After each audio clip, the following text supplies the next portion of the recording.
Please join here. So last time we have studied the pyramidal tract in the descending tracts. So today we'll be studying the extrapyramidal tracts. So you have last time we have discussed that the basal ganglia, brainstem, and the cerebellum all receive strong motor signals from the pyramidal system every time a signal is transmitted down to the spinal cord to cause a motor activity. So every time when the motor activity is occurring, the signals are also sent to the basal ganglia, brainstem, and the cerebellum. Clear? Now, the term extrapyramidal motor system, it is used to denote all those descending motor fibers which are arising from the motor cortex, but which do not enter the corticospinal tract. Are you getting it? So the term extrapyramidal motor system, it is used to denote all those descending motor fibers which are arising from the motor cortex, but which do not enter corticospinal tract, but they relay in the various basal ganglia and in the brainstem nuclei. In the brainstem nuclei, which includes, that is the red nucleus, reticular formation, vestibular nuclei, inferior olivary nucleus, and the tectum of the midbrain. Right. So in all these brainstem nuclei, these fibers are relayed. Also, the cerebellum is also sending signals to all these above components. Clear? So when we say extrapyramidal tracts, so these are nothing but the descending motor fibers which are arising from the cerebral cortex, but they do not enter the corticospinal tract. So the word extrapyramidal, it means they are extra, they are accessory to the pyramidal tract or the corticospinal tract. Hence the name, that is extrapyramidal. So they form the accessory pathways. And the main role of this extrapyramidal tract is they are acting as an alternative mechanism, or what you say, alternative route for the control of voluntary and the reflex motor activity. So these extrapyramidal tracts, they form a platform on which the pyramidal system will work skillfully. So for the skillful working of the pyramidal tract, these extrapyramidal tracts, they are also essential. So you'll find that finally, you'll find that the extrapyramidal system, it will include all those pathways which are arising from the cerebral cortex, but relaying in the basal ganglia, reticular formation of the brainstem, vestibular nucleus, red nucleus, olivary nucleus, tectum of the midbrain. Okay, so these fibers are originating from this brainstem nuclei and then descending down into the spinal cord. Now, before going into the details of each of these extrapyramidal tracts, we'll see that the cerebral cortex, it is sending fibers in the brainstem. So these fibers are corticonuclear. So they are relaying in the cranial nerve nuclei. Then again, few of these fibers, they are coming to the pontine nuclei, which are present in the pons, right? And this forms a tract, that is cortico-pontocerebellar tract. Okay. Then, so this information is going to the cerebellum. Then also few fibers, they are relaying into the, that is the red nucleus, which is situated in the midbrain, that is the corticorubral fibers. Then in the reticular formation, which is present in the brainstem, throughout the brainstem, that is in the midbrain, then in the pons, and also into the medulla. These are the cortico-reticular fibers. Then also, in addition to this reticular nuclei, there are also vestibular nuclei. So the cortex, cerebral cortex, is also sending fibers to this vestibular nuclei, that is forming that, what you say, cortico-vestibular fibers. Then in the medulla, you'll come across the inferior olivary nucleus, which is also called as, so these fibers are also called as the cortico-olivary fibers. Okay, so all these fibers which are taking origin from this cerebral cortex, all this forms the part of the extrapyramidal system. But the pathways, they will start from the basal ganglia and the other brainstem nuclei in the that is in the form of reticular formation, vestibular nuclei, red nuclei, etc. Followed? So let us now enlist now all these, what you say, enlist the extrapyramidal tract. So first and the important is the rubrospinal tract. So here you can see now this is the lateral corticospinal tract. So in front of this lateral corticospinal tract, the rubrospinal tract is there, just lying in front. Okay. Then next is tectospinal tract. So in the anterior white column of the spinal cord, you will come across this tract. Then there are two vestibulospinal tract, that is medial vestibulospinal tract and the lateral vestibulospinal tract. Now remember that all these tract, there you'll find the variable position in the spinal cord, because as they start descending down, they come more and more medially. Okay, so later on you will find that this vestibulospinal tracts, they will occupy anterior white column of the spinal cord. So these are the two, that is lateral vestibulospinal tract and the medial vestibulospinal tract. Clear? Then comes the pontine. You'll find the pontine nuclei which are present in the, that is the reticular formation in the pons, that is forming that pontine reticular nuclei. So that also gives rise to a tract, that is pontine reticulospinal tract. Then again, in this reticular nuclei are also present in the medulla. So they form the medullary that is reticulospinal tract, right? So there are two reticulospinal tract, pontine, which is also called as medial reticulospinal tract, and medullary, it is also called as lateral reticulospinal tract. Then also you will come across the another nucleus, that is the inferior alveolar nucleus, from which the tract arises, that is called as the oleospinal tract. And then last but not the least, also the medial longitudinal fasciculus. So it is the interconnection of the neurons and the network of fibers, which is coordinating with various various cranial nerve nuclei of the eye. Okay, so one by one we'll see each of them. So these are the tracts which are included in the extrapyramidal system. Okay. So again I am repeating that extrapyramidal, when we say extrapyramidal tracts, these are nothing but the motor fibers which are arising from the cortex and the subcortical areas of the brain, and they are descending outside the corticospinal tract. So this is very important. They are descending outside the corticospinal tract, and then they are reaching the spinal cord through the interneurons. And mainly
Students, can you hear me? Please reply, students. Can you hear me? Yes, ma'am. Okay. Yes, ma'am. So, in between, I was not audible. So, we have missed any slides. I will repeat it. So, you have seen all the tracks in the spinal cord, that position of all the tracks. Hello?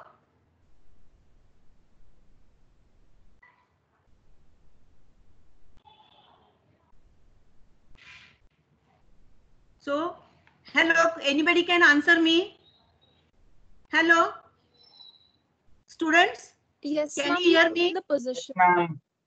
Okay, I will repeat it. Okay, these positions. So here you can see now in the spinal cord, you can see the lateral corticospinal tract. Okay, so just in front of that, there is rubrospinal tract, which belongs to extrapyramidal. In front and medial lies the olivospinal tract. Clear? Now in the anterior white column of the spinal cord, you can see the medial longitudinal fasciculus. Then you can see now another, that is tectospinal tract here. Then you can see here deep to this tectospinal, you can see the two, that is reticulospinal tract and then vestibulospinal tract. Okay, so you'll find these are the major tracts we'll be studying in detail. Now come to the rubrospinal tract. Am I audible? Students, am I audible? Yes, ma'am. Okay. Okay, we'll continue. Okay, so rubrospinal tract, that is the first tract.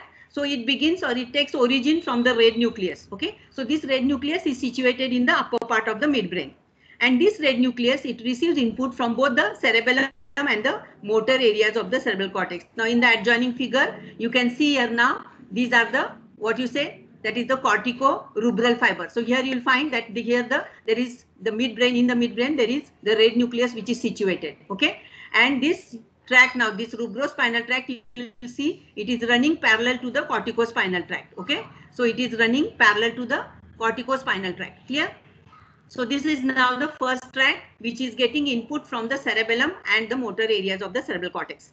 Now if you see the output via rubrospinal tract, now you can see here it is going down, right? So it is forming here the rubrospinal tract, right? So you will find this rubrospinal tract, it is directed to contralateral spinal, that is motor neurons. So these fibers, they are originating from the red nucleus which lies in the upper part of the midbrain, and during its course to the spinal cord, it continues as the rubrospinal tract. But in the, what you say, it decussets in the lower part of the midbrain, it decussets, and so it will go to the contralateral spinal motor neurons, right? So it crosses to the opposite side at the level of the nucleus, and this cross fibers, they will pass through the superior cerebellar peduncle and they will reach to the cerebellum, and they will, so that is the rubrocerebellar tract. But we are not concerned here. But from the red nucleus, finally, you'll find the signals, they are reaching down just in front of the lateral corticospinal tract. So they descend parallel to that of the, they will descend parallel to that of the, what you say,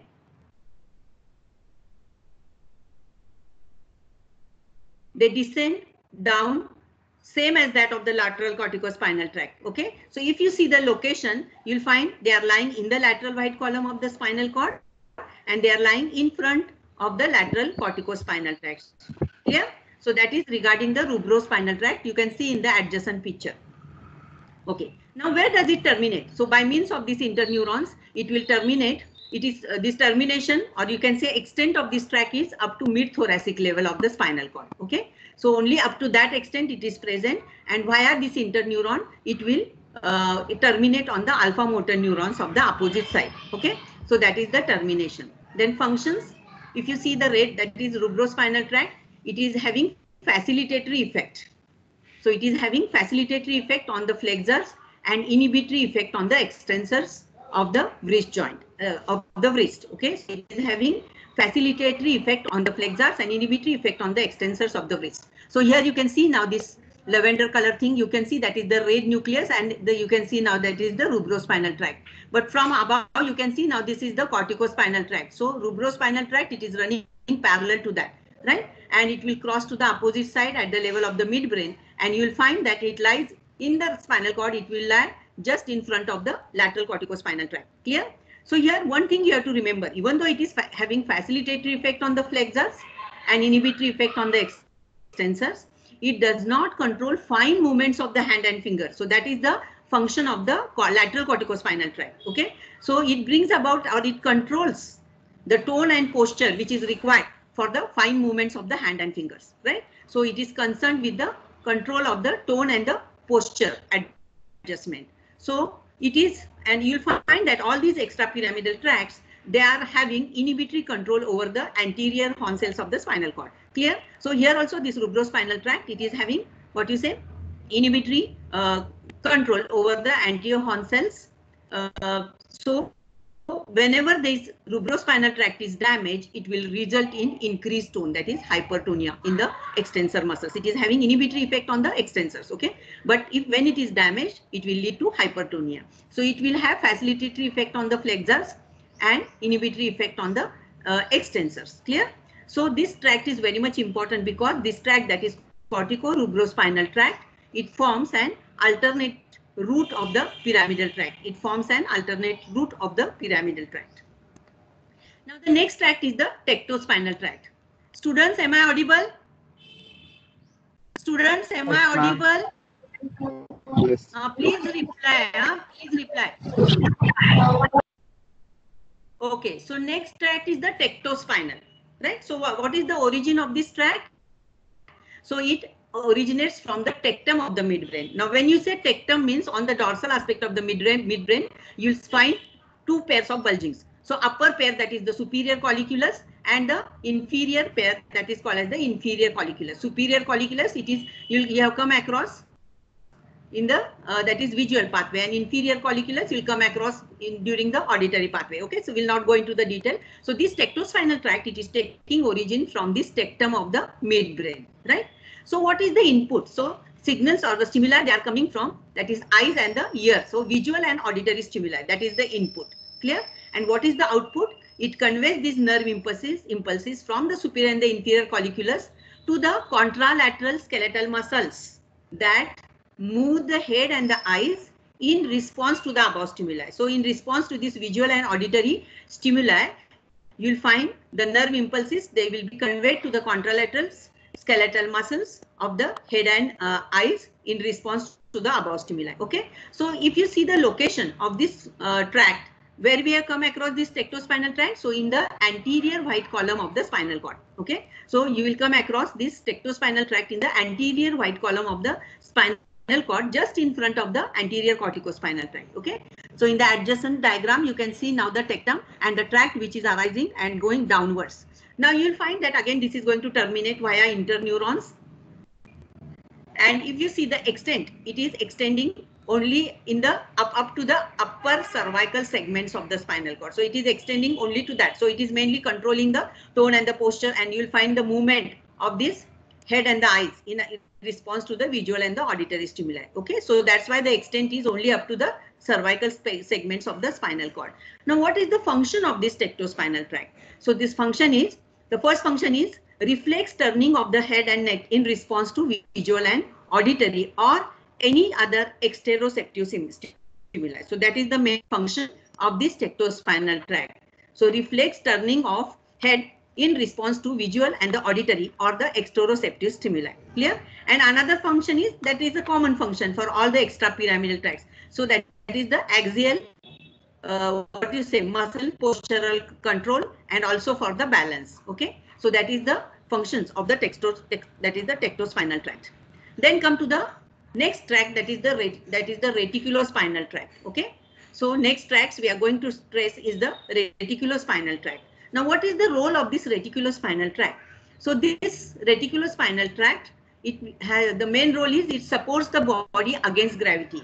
Now, if you have seen the development of the embryo, in that you have might have observed that initially we were four-legged like the lower animals. Okay, but due to the development of this higher centers, now we are having that erect posture. So when we are having that erect posture, so for that you'll find that the back muscles, that is back of the neck, back of the shoulder region, lumbar region, all these, so they have more tone as compared to the anterior, that is the flexor compartment of the body. Okay, and that maintains the erect posture of the body. Okay, so why we remain erect? Because of the anti-gravity muscles. So which are anti-gravity muscles? That is the back of the body. So back of the neck, shoulder region, lumbosacral region. So all these back muscles, they are acting as the anti-gravity muscles. Okay, again in the upper limb, lower limb also you'll find that the extensors, these are the anti-gravity muscles. Okay, so in the lower limb, again that calf muscles, these are the anti-gravity muscles. So reticulospinal tract, they supports the body against gravity. Okay, so usually for that there are two group of nuclei. Okay, one is the pontine group of nuclei and other is the medullary group of nuclei. So here you will find that in this is, you can see the mid, that is the brainstem region. So here you can come across that is the pontine reticular nuclei. Okay, and in the lower part, that is in the medulla, you can see now that is the medullary reticular nuclei. So two group of reticular nuclei are there. And if you see the function of these two groups, they are functioning antagonistically to each other. So they are working against each other, right? So one will facilitate these anti-gravity muscles and other will inhibit the anti-gravity muscles. So they are acting just antagonistic to each other.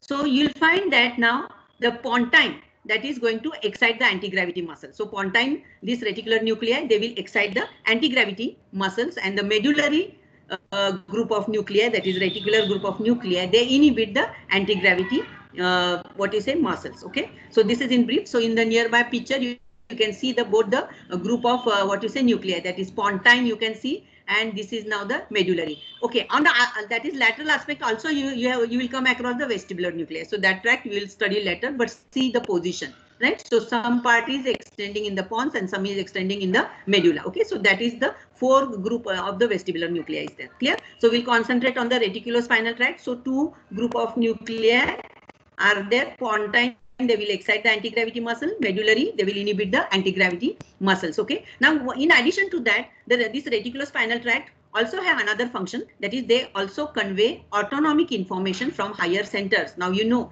the hypothalamus, it is the head ganglion of the autonomic nervous system. So that autonomic information from this hypothalamus, it is passed down to the lateral horn of the spinal cord. You have seen the thoracolumbar outflow, craniosacral outflow, and all this. Okay. So here comes the importance of this lateral horn of the spinal cord. So this autonomic information is relayed to this lateral horn of the spinal cord through this reticulospinal tract. Okay. So you'll find that mainly they regulate respiration, circulation, sweating, etc. Okay. So this is the additional function of the reticulospinal tract. Now come to the medial or the pontine reticulospinal tract. Okay. So the origin is from the medial or the pontine reticular nuclei. Clear? So the majority they are extending in the pons, but also some part is extending in the medulla, that we have seen. Now input, if you see for this pontine reticular nuclei, it is coming from spinal cord, also from the vestibular nuclei. The input is coming from cerebellum, sensory motor cortex, then also part of the that is basal ganglia, that is globus pallidus, and also from the lateral hypothalamus. Clear? So all these parts of the brain, they are giving input or signals to this pontine reticular nuclei, and the output is via, that is the medial or pontine reticulospinal tract, which will descend ipsilaterally as well as the contralaterally. So few fibers are crossing to other side. So both type you will see, ipsilaterally it will descend, and also the contralateral side, that is the cross fibers. If you see the location, they are mainly, you will find the medial reticulospinal tract is located in the anterior white column. You can see in the adjacent diagram. So few fibers, they are going to the opposite side. So mainly they are located in the anterior white column of the spinal cord, posterior to the anterior corticospinal tract. So they are lying just behind the anterior corticospinal tract in the anterior white column of the spinal cord. Okay, so that is the location in the spinal cord, and termination again through the interneurons to the gamma motor neuron. So they are mainly terminating on the gamma motor neuron, and we have studied gamma motor neuron when we have studied, that is the muscle spindles, that is the receptors which are present in the muscle belly. Clear? And what is the role of these gamma motor neurons? They will innervate these intrafusal fibers or the muscle spindle, and they will bring about the adjustment in the muscle length and also the tone of the muscle in the extrafusal fibers. So we'll not go into the details. So remember, they are terminating on the gamma motor neurons. Clear? Okay. Now what is the function of this pontine, that is, or the medial reticulospinal tract? it is giving facilitatory input to the extensors of the proximal muscles of the limb and the trunk. Okay, so it is facilitatory input, or it is facilitating the extensors of the proximal muscles of the limb and the trunk. So these muscles, these extensors which we are seeing of the neck and the limb and the trunk region, these are anti-gravity muscles. Okay, so it is facilitating these muscles. So this is very much necessary for maintaining, that is the background muscle contraction. So the back muscles, that is the back of the neck and all the back muscles, right? So the muscle contraction, so that is brought about by the facilitatory input which is coming from the medial reticulospinal tract. Okay, and because of that we can stand against gravity. Okay, so gravity, the gravitational pull of the earth, it is pulling us down towards the earth. Okay, so we may fall, but the upright posture, it is mainly maintained by this medial reticulospinal tract, right? So these are responsible for maintaining the muscle tone of the anti-gravity muscles and strong contraction of those muscles, and it maintains the erect posture. Clear? In addition, also it conveys autonomic information. Mainly it favors expiration. Mainly it will favor the expiration, and also it causes vasoconstriction. Now, one point you have to remember, that the pontine reticular nuclei, okay, these are under the inhibitory control of the cerebral cortex. So cortico-reticular fibers, they are inhibiting this pontine reticular nuclei. So they are kept in check. Otherwise, what will happen if this pontine reticular nuclei, they will overfire, then there will be more facilitatory input to the extensors, that is to the anti-gravity muscles. Okay, so whenever we want to do our routine activities, we will be unable to do. So only appropriate, that muscle tone should be there in these back muscles, so that will maintain the erect posture, but that will not harm our routine activities, whatever work we are doing. Okay, movement while we are moving the limbs and all that. Clear? So they are kept in check by the cerebral cortex. So pontine reticular nuclei, they are sending facilitatory input downwards on the gamma motor neurons and increasing the tone and the contraction of the anti-gravity muscle, but they are kept under check by the inhibitory control from the cerebral cortex. Clear? Am I audible, students? Am I audible? Yes, ma'am. Okay, we'll go next. So this is regarding the medial reticulospinal tract. Now come to the remaining part, that is the lateral, or it is also called as medullary reticulospinal tract. It is called as lateral or medullary reticulospinal tract. So what is the origin for this tract? It arises from the medullary reticular nuclei. Clear? Medullary reticular nuclei. Then why it is called as lateral reticulospinal tract? Because in the spinal cord, you will find that if you compare the position of the medial reticulospinal tract and the lateral reticulospinal tract,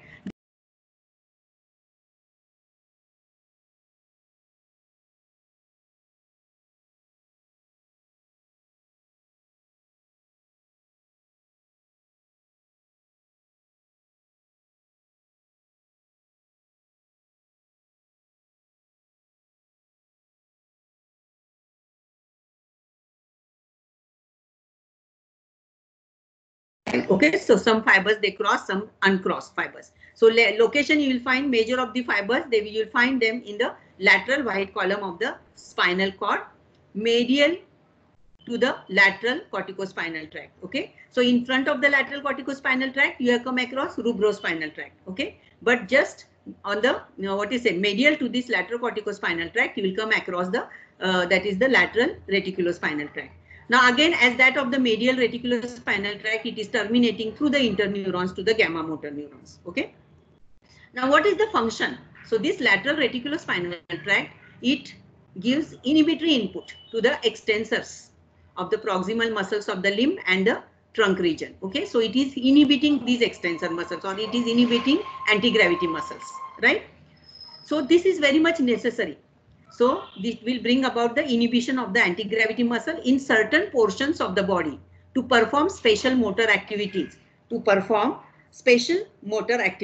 okay. So you'll find that otherwise we'll be unable to work, we'll be unable to move our limbs, right? So in the limbs now, the extensors which are there, so in the upper limb, that is the the posterior, that is the group of muscles, right? So these are the anti-gravity muscles. So unless they are inhibiting, the flexors cannot do the flexor group of muscles cannot work or do the required whatever muscle activity. Clear? So what is the function of this reticulospinal tract? Is to inhibit anti-gravity muscles in certain portions of the body so as to perform the spatial motor activities. Again, in addition, also it conveys autonomic, that is autonomic information from hypothalamus. So it will mainly favor the inspiration, and also it will bring about the vasodilatation. Clear? So that is regarding the lateral reticulospinal tract. Okay. Now one more important point to remember here is the cerebral cortex. It sends inhibitory output from the medullary reticulospinal tract to the gamma motor neuron. So you'll find that the cerebral cortex is having inhibitory effect on the gamma motor neuron, but directly it is not inhibiting the gamma motor neuron. So this inhibition is brought through this medullary reticulospinal tract. Clear? So the cerebral cortex, it will convey inhibitory impulses to the medullary reticulospinal tract, and this now medullary reticular nuclei, again they will convey this inhibitory signals down to the gamma motor neuron. Okay. Similarly, cerebellum also sends inhibitory drive to the gamma motor neuron via this tract. So both the cerebellum and the cerebral cortex, they send inhibitory drive through this medullary reticulospinal tract to the gamma motor neuron. Is it clear? So medial reticulospinal tract will have facilitatory effect on the extensors and the anti-gravity muscles, and the lateral reticulospinal tract, it is having inhibitory action on the anti-gravity muscles. So both of them are working together. Okay. So let us see how they are working together. So here you can see the pontine reticular nuclei forming that pontine reticulospinal tract, and the medullary forming the medullary reticulospinal tract. Okay. So both of them are having crossed and the uncrossed fiber. And you'll find pontine, it will descend down in the anterior white column, while the medullary, it will descend down in the lateral white column of the spinal cord. Now, what is the role of the pontine reticulospinal tract? Facilitate gamma motor neurons. Okay. While medullary, it will inhibit the gamma motor neurons of the extensors of the anti-gravity muscles. Okay. So usually there is a balance between the two, and that maintains the motor, that will maintain the body posture. Okay. So together there is a balance between these signals, and they will maintain the body posture. Now here one very important point you have to remember, that normally in a healthy individual, inhibitory control which is coming from the medullary reticulospinal tract, it is prominent on the muscle tone. So if you compare both, that is pontine reticular nuclei and the medullary reticular nuclei, the medullary reticular nuclei is having more influence on the muscle tone, or more influence on the gamma motor neuron. Okay. So only appropriate amount of tone is maintained so as to maintain the erect posture, and at the same time the muscle tone is decreased in certain parts of the body so as to favor the movements of the body. Okay. So because of that, that enables us to do our routine activities without ease. With ease. Follow? So this will help us to do our routine activities because of this balance between these two tracts. But if you compare the inhibitory control, which is coming from the medullary reticulospinal tract, it is prominent on the muscle tone. Okay. Now next is the medial longitudinal fasciculus. So again, it is having origin from the vestibular nucleus, reticular formation, reticular nucleus superior colliculus, interstitial nucleus of the cajal, posterior commissure. Okay. And the cranial nerves, that is third is the oculomotor, then is the trochlear, abducent, again facial nerve, hypoglossal. So all of them are giving origin to this medial longitudinal fasciculus, also from the anti-horn cells of the muscles of knee. So it is taking origin from all these things. If you see the course, it is extending down from the midbrain down in the anterior white column. Okay. So it is descending in the anterior white column. It will lie just posterior to the anterior corticospinal tract. So it will terminate in the anterior horn cells, that is upper cervical segments of the spinal cord that innervate the neck muscles. And further, then it will join along with the medial vestibulospinal tract. So what is the function of this medial longitudinal fasciculus? It coordinates the reflex ocular movements. So it coordinates the reflex ocular movements and integrates the eye and the neck movements to the visual and auditory stimuli. So here you can see now the medial longitudinal.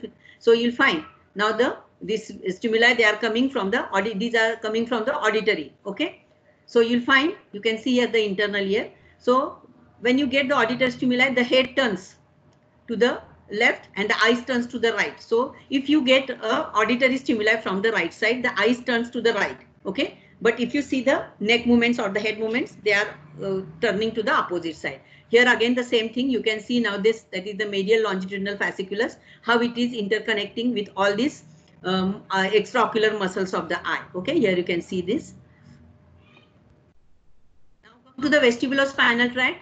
So this vestibulospinal tract, it works in association with the pontine reticular nuclei. Okay, so it is working in association with the pontine reticular nuclei. And what we have seen, the role of the pontine reticular nuclei is to excite the anti-gravity muscles. Okay, so you will remember that without the support of the vestibular nuclei, the pontine reticular system cannot work, or it loses much of its excitation of the axial anti-gravity muscle. So it cannot excite the anti-gravity muscles without the help of the vestibular nuclei. Okay, so mainly here there comes the role of the lateral vestibular nucleus, that is mainly concerned with this with the excitation of the pontine reticular spinal tract. Okay, so what is the vestibulospinal tract function?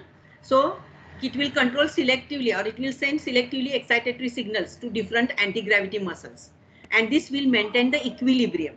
Okay, this will maintain the equilibrium in response to signals from the vestibular apparatus. So vestibular apparatus, you'll study it later on, you'll find there are three components, that is vestibule and saccule, and also semicircular canals. Okay, so from that the signals are coming to this vestibular nuclei. Okay, and accordingly it will send signals to the and it will that tract will be formed, that is vestibulospinal tract, which will end on the alpha motor neurons of the spinal cord. Okay, it will extend on the alpha motor neurons, and selectively it will control the excitation of that certain muscles. Okay, and this will help to maintain the equilibrium. Equilibrium means, suppose now we are running in a straight line, or we are ascending in a lift. Okay, so there are chances that our body may sway on either side and we may fall. Okay, it may sway on the either side. So this is prevented by this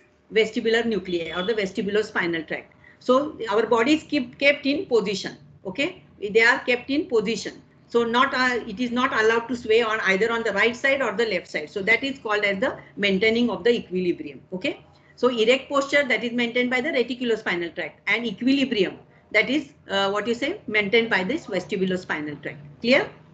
Okay, now coming to the details. Vestibulospinal tracts, medial vestibulospinal tracts, origin is from the medial vestibular nucleus, vestibular apparatus, that is the internal ear, mainly from the semicircular canals and also from the cerebellum. Okay, it is getting that origin. Output you will find in the form of this medial vestibular nucleus. Also medial, that is longitudinal fasciculus, it is going to join this medial vestibulospinal tract, and both of them, it will run in the anterior void column, right? So most of the time the fibers are uncrossed. Most of the time the fibers are uncrossed, and they will terminate on the alpha motor neurons in the anterior horn cells of the cervical segment of the spinal cord. So medial vestibulospinal tract, it is going to extend up to the cervical segments of the spinal cord only. What is the function of this medial vestibulospinal tract? It brings about facilitation of the extensors. It brings about facilitation of the extensors and also control movements of head, neck and eyes in response to visual and the auditory stimuli. In response to this visual and the auditory stimuli, it brings about the facilitation of the extensors. Okay, so that is the role of the medial vestibulospinal tract. It works along with the medial longitudinal fasciculus. So in the nearby picture, you can see now the medial vestibulospinal tract. So it is descending down in the anterior white column of the spinal cord. Here you can see the vestibular apparatus. Then come to the lateral vestibulospinal tract. So it is taking origin from the lateral vestibular nucleus, which is also called as the Dieter's nucleus. And you'll find the input is from the vestibular apparatus. That is the internal ear, mainly from the atrial and the saccule, and also from the cerebellum. Clear? Output is via that lateral vestibular nucleus, that is forming that lateral vestibulospinal tract, and it will descend down in the anterior white column. More fibers are uncrossed. Again, it is going to terminate on the alpha motor neurons of the anterior horn of the spinal cord. Clear? What is the function of the lateral vestibulospinal tract? It brings about the facilitation of the extensors. and inhibit the flexors, and thus it maintains the balance or the equilibrium. So usually that linear balance, that is whenever you are ascending through the lift or you are running in a straight line, at that time, okay, there is chance of swaying of the body on either side. So this is prevented by this lateral vestibulospinal tract. So it brings about facilitation of the extensors and inhibit the flexors, and thus it maintains the balance of the body, that is the equilibrium. Okay, so in the nearby picture you can see now the cerebellum is also giving input to this vestibular nuclei. You can see vestibular nuclei in the lower part of the pons and mainly in the medulla they are extending. Clear? So you'll find that it is also facilitating the pontine reticular nuclei. Okay, so together now this pontine reticular nuclei and the lateral vestibular nuclei together, they are working to maintain the posture and the equilibrium.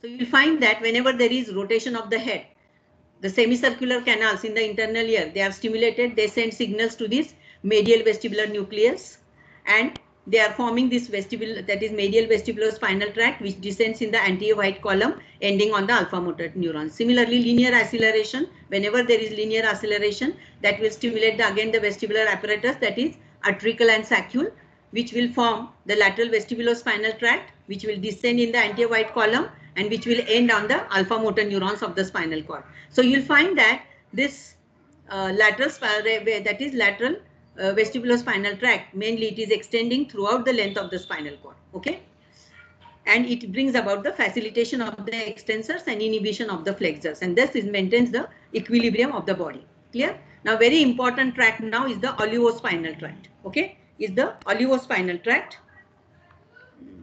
Okay, so you'll find that it takes origin from the inferior olivary nucleus, which is present in the medulla. So this inferior olivary nucleus is present in the medulla. The input, it is coming from the cerebral cortex, corpus striatum, that is part of the basal ganglia, caudate nucleus and putamen. Together it is called as the corpus striatum. So signals are coming from the corpus striatum, reticular formation and spinal cord, and also from the cerebellum. Okay, so all these are going to give input to this inferior olivary nucleus, and output is contralateral cerebellum. So from this olivary nucleus starts the olivocerebellar tract, which will, the fibers, they will go through the inferior cerebellar peduncle to the opposite cerebellar hemisphere. Okay, so it will pass through the inferior cerebral peduncle and it will go to the cerebellum, and whatever information is coming from the cerebrum is conveyed to the cerebellum. But we are not main concerned with this. We are mainly concerned with the olivospinal tract. So the inferior olivonucleus, the signals, they are descend down in the spinal cord, that is in the anterior horn cells of the spinal cord, right? So you'll find termination is ipsilaterals in the anterior horn cells. Now come to the function. This is very important function. So just, am I audible, students? Hello? Yes, ma'am. Yes, Okay. ma'am. So, okay, so olivospinal tract or inferior olivonucleus, what is the main function? It acts as a comparator. This is very, very important. Details you learn when you study the cerebellum, but it acts as a comparator. So what does it compare? It compares the intended movement with the performance, that is the actual movement which is occurring at that moment, at that time. Okay, so it will compare this movement. So how it will get the information? It will get information from the various levels of the spinal cord, that is spino-olivary tract, which you have studied in the ascending tract. So that will bring all the proprioceptive information, what is the actual performance occurring at the periphery. Okay, so this inferior olivary nucleus, it compares the intended movement, okay, with the performance, and if required, it alters the cerebellar activity. So I told you that tract is there, olivocerebellar tract. Okay, so through that tract, it will alter the cerebellar activity. So these fibers, they are mainly called as the Purkinje, that is the climbing fibers, which are reaching the Purkinje cells. Okay, which are reaching the Purkinje cells. Those fibers, they are called as the climbing fibers. And if this inferior olivary nucleus, if it finds that the intended movement, it matches with the performance, then there occurs no change in the climbing fiber activity. Okay, so no alteration in the cerebellar activity. But if the intended movement differs from the performance, then there occurs change in the climbing fiber activity, and this will further alter the cerebellar activity, and then the cerebellar, this will inform these altered signals through the descending, it will pass it down through the descending corticospinal tract. Okay, and the corticospinal tract now it will correct the required movement. Okay, so that is the role of the inferior, that is olivonucleus, or the tract, olivospinal tract. Okay, so it is concerned mainly with the, that is control of the voluntary movement. So it is mainly concerned with the control of the voluntary movements. Now, as a whole, now we'll study how this functioning of the extrapyramidal tracts is going to occur. Okay, so let us start with the cerebral cortex. So you'll find that cerebral cortex is now via this extrapyramidal system, it is having indirect control over that gamma motor neuron or the alpha motor neuron. Okay, through the pyramidal tract, it is having direct connection. Okay, direct connection with the antiohorn cells.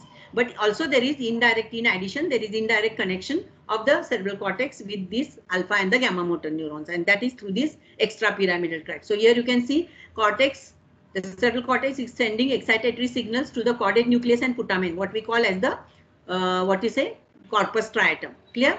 And then further you will find this corpus striatum, mainly the caudate nucleus is further sending that is signals to the reticular formation. So this is medullary reticular formation. So the inhibitory drive from the cortex via this basal ganglia, it is coming to the medullary reticular formation, right? And what is the action of the medullary reticular spinal tract?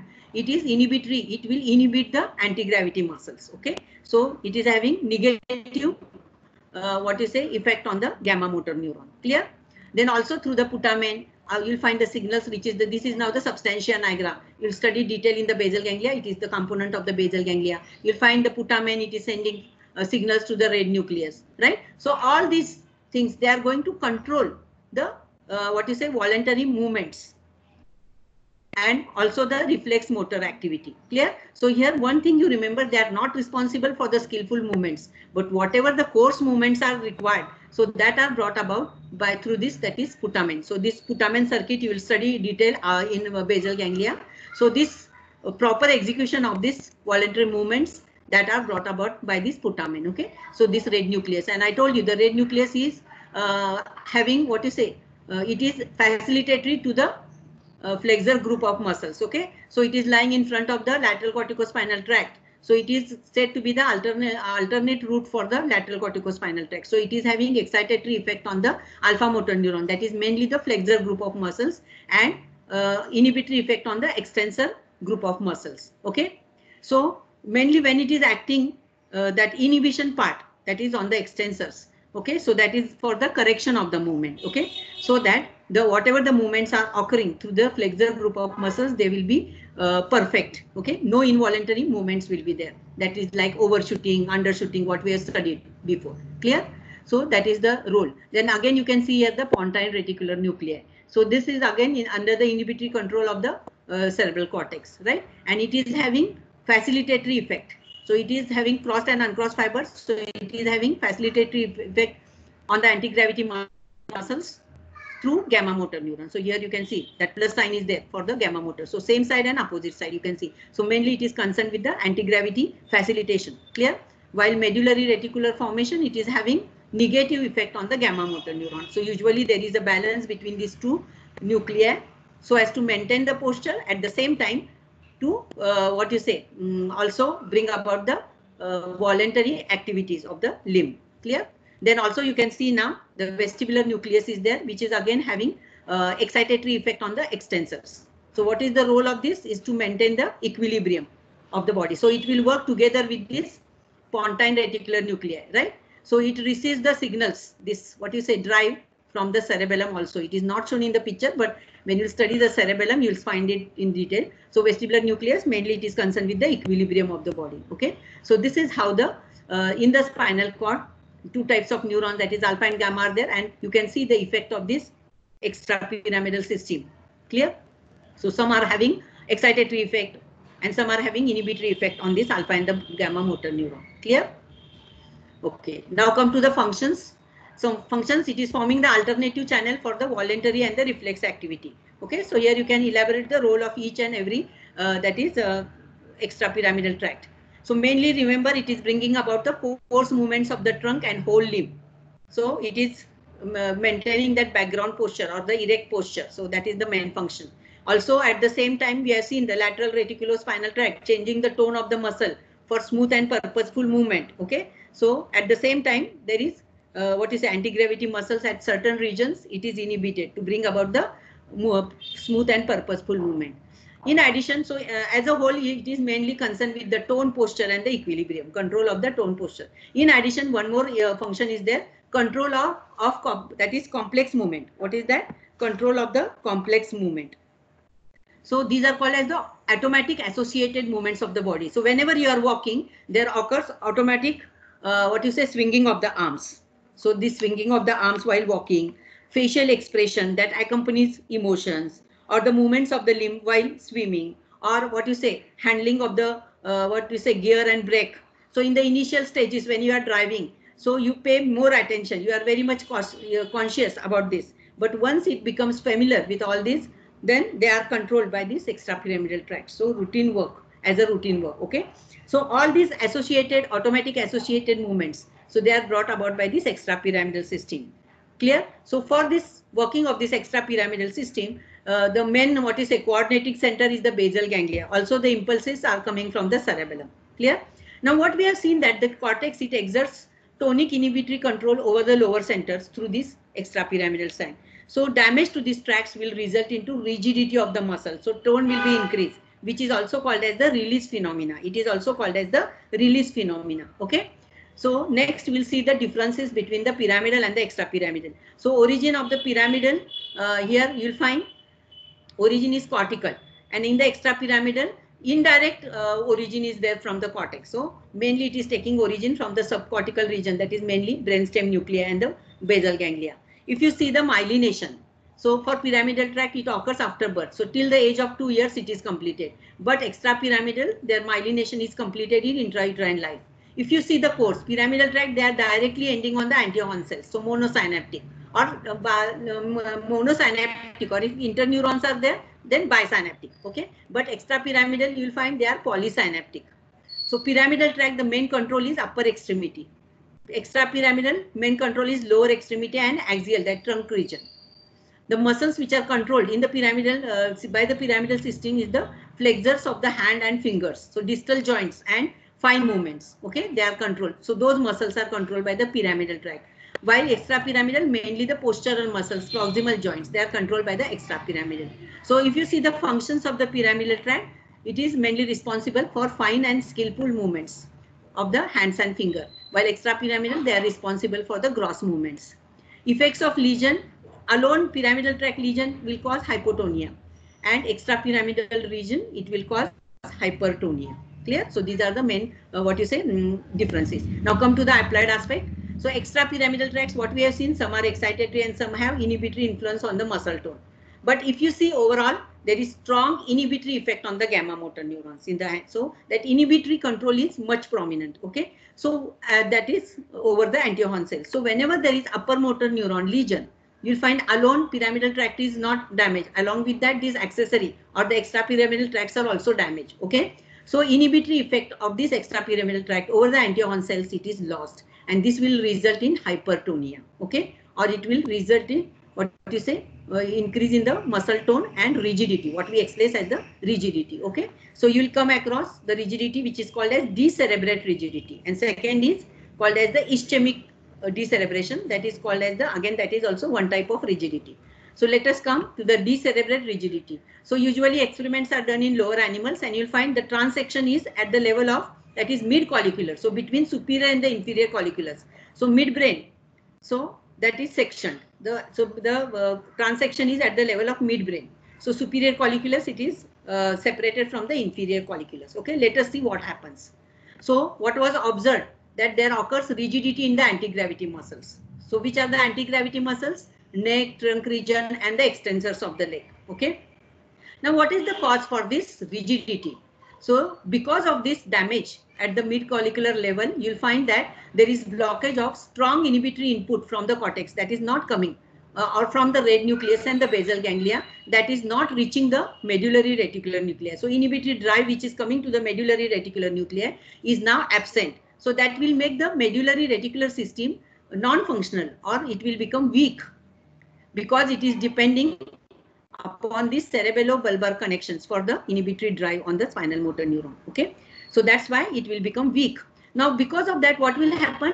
There will be overexcitation of the pontine reticular nuclei. Okay, so these fibers, mainly they are present in the pons, and the section is in the midbrain. So these nuclei, they are saved from the damage, and you'll find that this pontine reticular nuclei, you'll find they are tonically active, and also they receive sensory influx. So sensory or the ascending tracts while going up to the ascending reticular activating system, they give collaterals to this pontine reticular nuclei, right? So these pontine reticular nuclei, they become more active, and also you'll find they are receiving signals from the lateral vestibular nucleus, that is also enhancing the activity, right? So because of that, now this pontine reticular nuclei, they will overfire. Okay, so the facilitatory effect which is there on the gamma motor neurons, it is much it is much more than needed. So this leads to rigidity. So this is called as the gamma rigidity. So the pontine reticular nuclei, they will overexcite the gamma motor neurons. So this will produce rigidity in those concerned muscles. So in the anti-gravity muscles. So this type of rigidity, it is called as anti-gravity rigidity. You can see the posture of that diseased person. So you can see the neck is extended. You can see the upper limb, how they are extended, hyper extended, okay, turned outside. You can see the lower limbs also, okay, so they are straightened, right? So this is because of the overaction of the anti-gravity muscles. Clear? So this type of rigidity is described as, that is gamma rigidity. Now, second type of rigidity you get due to the ischemia, that is blockage of the blood supply to this brainstem. So experimental experiments have been done in the lower animals where they tied this carotid and the basilar arteries were tied, so no blood supply to the brainstem. Okay, so here what has happened, the excitation from the pontine reticular nuclei, okay, that it was blocked. So no blood supply to the pontine reticular. So those were also non-functional. But the scientists found that still that there is rigidity, okay, in the body. Still there appears rigidity. Then what is the cause? So they found out afterwards that this rigidity is because of the overexcitation of the vestibular nuclei, which are present mainly in the lower part of the brainstem, that is in the medulla, right? So through this vestibulospinal tract, the vestibular nuclei, they are directly influencing the alpha motor neurons. So they are influencing the extensors, right? And because of that, the rigidity appear. So this rigidity, mainly it is because of the overexcitation of the alpha motor neurons. Hence this rigidity, it is labeled as that is the alpha rigidity. Okay, so this is regarding the gamma rigidity, which is because of the overaction of the pontine reticular nuclei, and the alpha rigidity, it is because of the overaction of the lateral vestibular nuclei or the lateral vestibulospinal tract. Okay, so that is that part we have covered in the applied aspect. Clear? So thank you. So this completes the extrapyramidal tract.